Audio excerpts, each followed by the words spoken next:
Today, some delicious chicken wings. Look, look, look, what an amazing sight. Hello, I'm Pelayo, and this is Saladolandia. Today, we're going to make some finger-licking chicken wings. They turn out tender, with juicy meat and a slightly crispy outside. And also, they're going to go on a bed of potatoes, all baked in the oven. Super easy, quick, and really tasty. Alright, let's go for it. To prepare them, we're going to need these ingredients. About 10 chicken wings, more or less.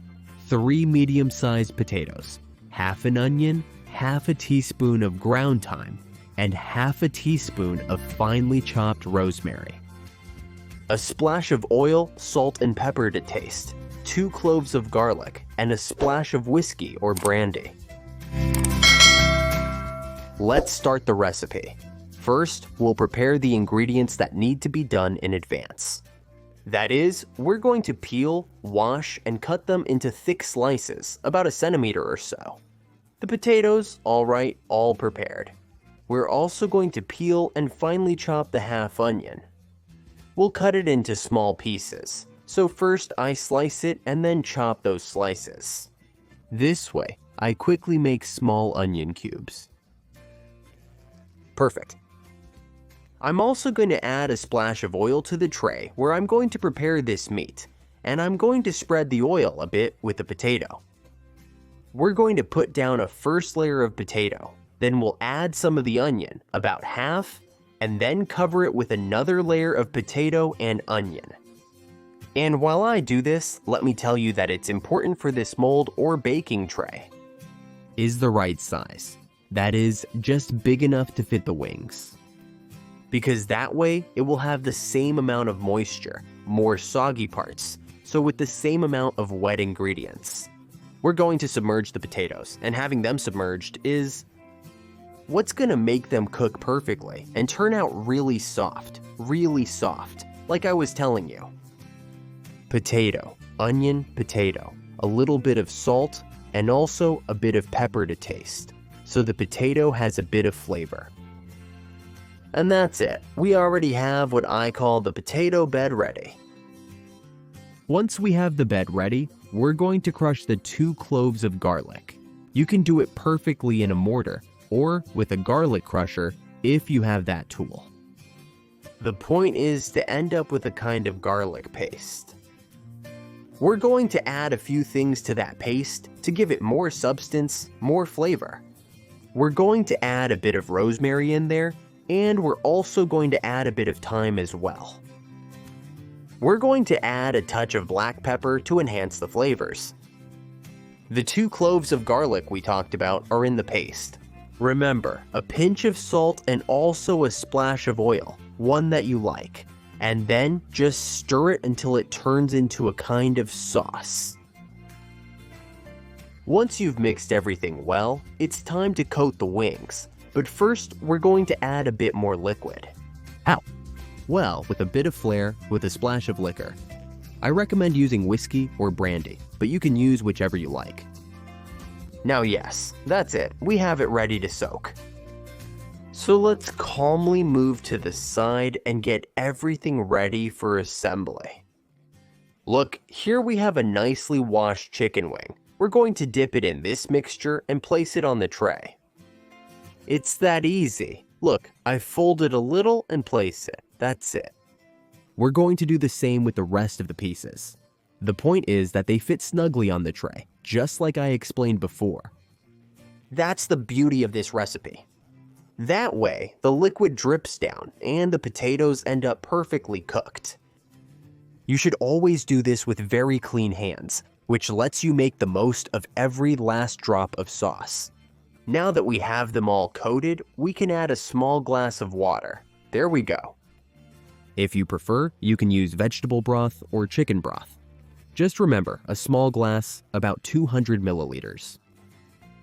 Now, let's put the tray in the oven, which I have preheated to 220 degrees Celsius or 425 Fahrenheit.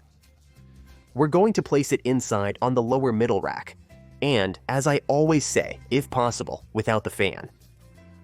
Once about half the time has passed, around 25 minutes, we're going to turn it over.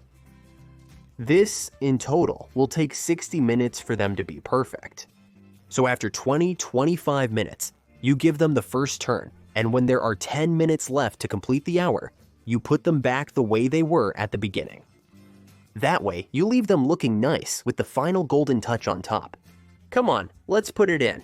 This looks so good, I'm practically drooling.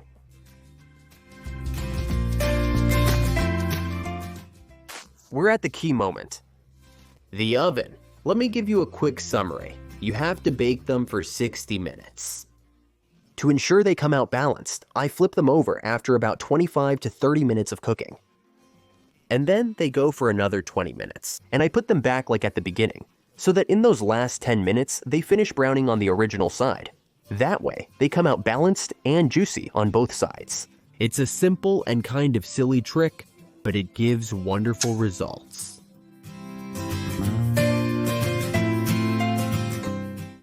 And I've already made this last change, so in they go for the last 10 minutes. Now, finally, I can open the oven, but this time, not to work, but to enjoy. I've already got today's amazing recipe ready, and it looks great. And it's a shame you can't enjoy the aromas, because opening this is truly a delight. All that's left is to plate, so let's put our tray here and start placing the wings, which will be nice and hot. As you can see, they're crispy, roasted, as we say around here, but at the same time, tender. We arrange them like this, more or less gently, around the plate, just to leave some space. Because in the middle, I'm going to place these potatoes that will be soft, and they also have that shine we love. The finely chopped onion, also cooked. So I use a slotted spoon to transfer everything, and I save the broth, which will be great for dipping whatever we need, whatever we feel like. If someone wants a juicier portion, we just add some. More sauce. Now I take the opportunity to make a little space and add the rest of the potatoes in. With the slotted spoon, I fish out the rest of the onion, and now that's it. With this bed set, let's arrange it decoratively. The wings, placing them side by side in the same position, that way they look nice, and they're also super tasty. And this dish looks spectacular. Look how amazing it looks with the final touch, just like I told you. Taking advantage of the sauce we have, let's add at least a teaspoon on top of each wing. What this does is give it a bit of flavor and also some shine, which is always a nice touch. And you can see how amazing this looks. My mouth is watering, and I just enjoyed them. The very last thing you could do just to make it better, and in this case it's purely for looks, is to give it a touch of color, for contrast. And how do you do it? Well, with some herbs. In my case, I'm lucky to have a bit of fresh parsley. I've chopped it up into small pieces, like tiny little bits, and I'm going to sprinkle a bit on top. You see that contrast? Everything looks great, but well, this is just decorative. Wow, what an incredible sight. I hope you feel encouraged to try this recipe, because I'm sure you're going to enjoy it. Look, look, look, look. What amazing wings we have today to enjoy. Don't they look good? Honestly, they turn out delicious. And also, you can use this same technique to prepare other meats. Tell me down in the comments, what other meat would you use it with? It turns out amazing with wings, but I'm sure you have a good idea, and that way I can learn a little too. Also, you can have fun watching this awesome video. Just look at how great it looks. Or you can click here if you haven't already to subscribe to the channel. Also, turn on the bell and notifications, and every Thursday and Sunday you'll get a reminder that we have a new recipe for you.